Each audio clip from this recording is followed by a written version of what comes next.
Giselle dan Nobu sempat tersangka kasus video, sudah 2 tahun tak jelas. Kasus video yang sempat menjerat Gisela Anastasia dan Michael Yukinobu De Vretes sebagai tersangka hingga tak jelas ujungnya.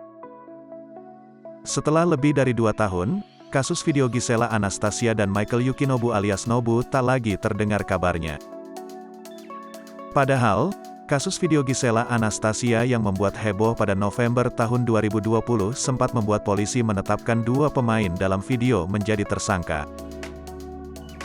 Giselle dan Nobu sebelumnya telah ditetapkan sebagai tersangka, meski tidak dilakukan penahanan.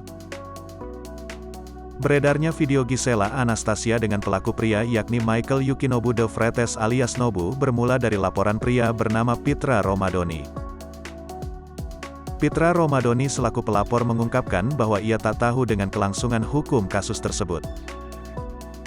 Pitra mengira kasus hukum video Giselle dan Nobu yang di tangan Polda Metro Jaya mungkin sudah selesai. Pitra menduga kasus itu sudah rampung karena pelaku penyebar video sudah divonis penjara 9 bulan dan denda 50 juta rupiah.